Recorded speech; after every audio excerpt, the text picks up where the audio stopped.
श्री कृष्णाय नमः। श्री गोपीजनवल्लभाय नमः। श्रीमदाचार्य चरण कमलेभ्यो नमः। श्री गुसाई जी परम दयालवे नमः। श्री यमुना चतुर्भ्यां नमः। श्री गुरुवे नमः। श्री गुरुचरण कमलेभ्यो नमः। जय श्री कृष्ण।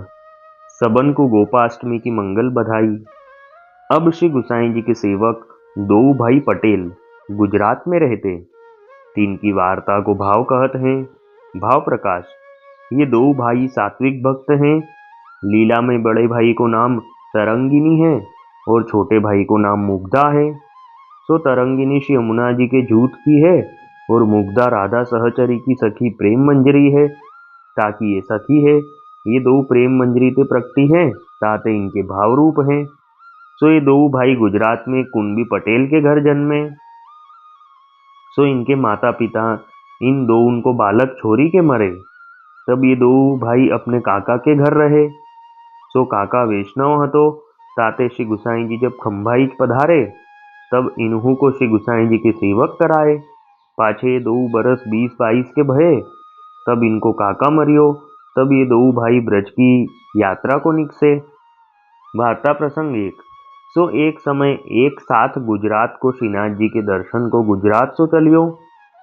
ता संग में दो भाई पटेल हु श्रीनाथ जी के दर्शन को चले। सो केतेक दिन में वह साथ श्रीनाथ जी द्वार आई पहुंचे। सो सगरेन ने श्री गुसाई जी के दर्शन करे। पाछे श्री गुसाई जी श्रीनाथ जी को अनुसर करवाई के पर्वत से नीचे आई के अपनी बैठक में बिराजे। तब सात के सगरे वैष्णव श्री गुसाई जी के दर्शन को आवत हते। तीन में सगरेन के पहले ये दो भाई पटेल आई श्री गुसाई जी को दंडवत करी कहे, जो महाराज हमारो मन कछुक दिन ब्रज में रहीवे को है। तासो हमको आप श्रीनाथ जी की सेवा बताओ तो हम करेंगे, और आप जो महाप्रसाद धरोगे सो हम लेंगे, और आप जो प्रसादी वस्त्र दोगे सो पहरेंगे। तो उन दो भाई ने में छोटे भाई सूधो हतो और बड़ो भाई बांको। तो छोटो भाई में कछु ज्ञान न हतो। ताको तो श्री गुसाई जी ने श्रीनाथ जी की गायन की हिरक झारीवे की सेवा सौंपी। गायन को घास निरीवे की टहल बताई। और एक भाई चौकस हतो, ताको श्रीनाथ जी के जलघरा में स्नान कराईवे की सेवा सौंपी। सो वे दो भाई अति आनंद सो प्रभु की आज्ञा पाई श्री गुसाई जी की आज्ञा पाई प्रभु की सेवा करन लागे। तब जो भाई जलघरा में न्यायो हतो सो तो अपनी टहल सो पहुंची कि महाप्रसाद ले। 5वें 7वें दिन भाई पास जातो और जाको गायन की सेवा सौंपी हती। सो तो अति प्रेम सो श्रीनाथ जी की गायन की टहल इतनी करतो, जो 2 बार तो गायन को खीरक या प्रकार झारतो, जो फेरी कहूँ वहाँ ठोर कंकर न रहे। वह अपने मन में यह विचारतो, जो यहाँ श्रीनाथ जी पधारत हैं तो प्रभु के चरणारविंद अति कोमल है। तासो कांकर रहेंगे तो मुँह को अपराध पड़ेगो। या प्रकार वह पटेल गायन को खिरक जारतो और घास तथा न्यार गायन के आगे बिनी के नीर तो वामे कछु कांकर न्यार में न रहे और घास में कोई जनावर न रहन पावे। चौमासे में खिरक आँची भाती सूत तो तासो ठोर कोरी रहती, तो गायन अति सुख पावती। यह या प्रकार दिन दिन रुचि बढ़ाई के गायन की टहल करतो। सो वाकी पात्री करी भीतरिया धरी राखते। तब अवारो सो ये सेवा सो पहुँचतो। तब जाई श्री गुसाई जी के दर्शन करी के पाछे प्रसाद लेतो। कभू कभू प्रसाद लेन सांझ को जातो। यो करत केतेक दिन भये। तब श्री गुसाई जी सो भीतरिया ने जाई के कही, जो महाराज या की पात्री अजहू परी है, यह तो समय सी रावत नाही। तासो आप यासो कछु कहो, जो यह समय पर आई करी अपनी पातर तो ले जाई। तब वह पटेल दूसरे दिन श्री गुसाई जी के दर्शन को आयो। तब श्री गुसाई जी वासो कहे, जो पटेल तुम पात्री अपनी बेगी ही ले जायो करो। तब वह श्री गुसाई जी को दंडवत करी के कहो, जो भले महाराज यह कई फेरी खिरक में जाई सेवा करन लाग्यो, तो पात्री की सूधी भूली गयो। या प्रकार मन लगाई गायन की सेवा करन लाग्यो, तो वाको मुग्ध भाव जानी के श्रीनाथ जी वा ऊपर बहुत प्रसन्न भये। वाको सेवा के आवेश में खाईवे की सूधी हूँ न रहती। तासो श्रीनाथ जी वाको कभू दर्शन देते और वाको प्रभु प्रसाद लेवे को पठावते। तब वह सेवा सो पहुँचतो तभी जातो। ऐसो वाको मन श्रीनाथ जी के गायन की सेवा में अनुरक्त हतो। तब एक दिन वाको श्रीनाथ जी एक सिज्या भोग को लडवा वहीं दियो। सो वह खाई की सेवा करन लाग्यो। पाछे वा दिन वह पात्री लेन न गयो। तब भीतरिया ने फेरी श्री गुसाई जी सो विनती करी जो महाराज वह आज पात्री लेन अजहू आयो नाही। तब श्री गुसाई जी वाको रात्रि को बुलाई के पूछे जो पटेल तुम आजू अबलो पात्री लेन क्यों ना आए। तब वह पटेल ने श्री गुसाई जी से विनती करी जो महाराज मने श्रीनाथ जी एक लडवा आप्यो हतो तेमांथी थोड़ो खाधो छे ने थोड़ो मारे पासे बांध्यो छे तेथी भूख नथी तो पातल लईने शू करूं। तब श्री गुसाई जी वाके वचन सुनी के श्रीनाथ जी की कृपा जानी वा ऊपर बहुत प्रसन्न भये। पाछे यह वचन श्री गुसाई जी वासो कहे जो पटेल वह लडुआ तेरे पास है। तब वह पटेल ने श्री गुसाई जी से विनती करी जो महाराज आधो लडुआ मारे पासे छे। सो वाने लडुआ की गांठी खोली के वह आधो लडुआ श्री गुसाई जी के आगे धरियो। तब श्री गुसाई जी ने रामदास जी भीतरिया को वह लडुआ दिखायो। सो रामदास जी वह सिज्या भोग को लडुआ देखी के अति विस्मित होई रहे। ता दिनाते रामदास जी वा की पात्री आछी भांति अपने हाथन सो करी के ढांपी के राखन लागे। तो शयन आरती लो जो वह पात्री ले न जातो तो वाके भाई हाथ पात्री वहीं पहुंचती करते। या प्रकार वाको मन गायन की सेवा में अनुरक्त हतो।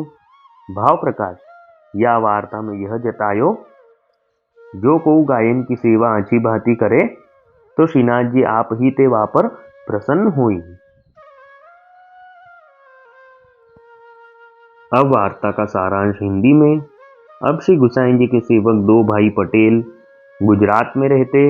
ये दोनों सात्विक भक्त हैं। लीला में बड़े भाई का नाम तरंगिनी और छोटे का नाम मुग्धा है। तो ये दोनों भाई गुजरात में कुंबी पटेल के यहाँ जन्मे और इनके बालपने में ही इनके माता पिता मरे। तब ये इनके काका के यहाँ बड़े हुए और काका वैष्णव थे तो काका ने भी इनको भी श्री गुसाई जी का सेवक कराया। तो जब ये 20 बरस के हुए तब एक संग श्रीनाथ जी को के दर्शन को चला। तब उसमें ये भी उस संग में शामिल होकर श्रीनाथ जी के दर्शन को आए। तब सभी ने श्रीनाथ जी के और श्री गुसाई जी के दर्शन किए।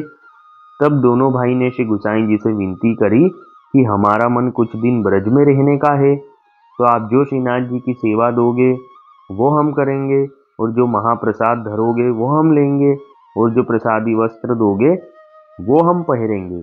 तब श्री गुसाई जी ने छोटे भाई को जो सीधा था उसको तो गायन के खीरक की सेवा सौंपी और बड़े भाई को जलगरा में स्नान कराने की सेवा सौंपी। तब दोनों भाई अति आनंद से सेवा करने लगे। बड़ा भाई तो जलगरा में स्नान की सेवा करता और छोटा भाई तो खूब सुंदर श्रीनाथ जी की गौशाला में गायों की सेवा करता। दिन में 2 बार पूरा खीरक साफ करता, कहीं भी कंकर आदि कुछ न रह जाए इसका ध्यान रखता, क्योंकि ये अपने मन में विचारता कि श्रीनाथ जी यहाँ रोज पधारते हैं और प्रभु के चरणारविंद तो अत्यंत कोमल है, इसलिए उनको यहाँ कंकर अगर चुभेंगे तो मुझे अपराध लगेगा। और घास भी गायों को अच्छे से साफ करके ही खिलाता। तो इस प्रकार दिन प्रतिदिन उसकी रुचि सेवा में बढ़ने लगी। तब उसकी पत्तल भीतरिया धर के रख देते। तब ये कभी देर से सेवा से पहुंच के पत्तल का प्रसाद लेता, कभी कभी तो शाम को लेता। तब भीतरिया ने श्री गुसाई जी से विनती करी कि महाराज इनकी पत्तल शाम तक धरी रहती है, आप कुछ आज्ञा करो कि ये अपनी पातल तो समय पर ले जाए। तब दूसरे दिन वो वैष्णव श्री गुसाई जी के दर्शन को आया। तब श्री गुसाई जी ने आज्ञा करी कि तुम अपनी पत्तल जल्दी ले जायो करो। तब उसने श्री गुसाई जी को दंडवत करके कहा कि जो भले मैं जल्दी ले जाऊंगा। और कभी तो ये गायों की सेवा में ऐसा अनुरक्त होता कि श्रीनाथ जी इसको दर्शन देते और इसको प्रसाद लेने पहुंचाते। इस प्रकार ये मन लगा के सेवा करता। तब एक दिन श्रीनाथ जी ने अपने पास से एक लड्डू उसको दिया। तब वह लड्डू खाकर वह फिर से सेवा करने लगा और उस दिन वह पातल लेने नहीं गया। तब भीतरिया ने फिर श्री गोसाई जी से विनती करी कि महाराज, वह आज भी पातल लेने नहीं आया है। तब श्री गोसाई जी ने उसको रात्रि में बुला के पूछा, तुम आज प्रसाद की पातल लेने क्यों नहीं आए? तब वह पटेल ने श्री गोसाई जी से विनती करी कि महाराज, मुझे श्रीनाथ जी एक लड्डू दे गए थे, उसमें से आधा मैंने खाया और आधा अपने पास बांध के रखा है। तब श्री गोसाई जी यह सुनकर प्रसन्न हुए और कहा कि तेरे पास वो आधा लड्डू है? तब उसने वह आधा लड्डू दिखाया। तब श्री गोसाई जी ने रामदास जी भीतरिया को बुला के वह लड्डू दिखाया। तब रामदास जी भीतरिया सिज्जा भोग का लड्डू देख के अति विस्मित हुए। तब उस दिन से रामदास जी उसकी पातल ढांक के रखते और अगर शाम तक वो नहीं आता तो उसके भाई के हाथ वह पातल पहुंचा देते। भाव प्रकाश में समझाते हैं कि जो कोई गायों की सेवा अच्छे से करता है उस पर श्रीनाथ जी सदा प्रसन्न रहते हैं। वल्लभी वैष्णव सदा सुहागी, जो श्री वल्लभ शरणे आवे, सो पूरण बड़भागी। गल तुलसा की माला सोहे, भाले तिलक रसाला। तापर वल्लभी मुद्रा सोहे, मुख बोले गोपाला। तन मन धन वैष्णव पर वारू, गाऊं श्री गिरधर लाला। आज सभा में पूर्ण रहत हैं, सूर दास नंद लाला। वल्लभी वैष्णव सदा सुहागी। जय श्री कृष्ण।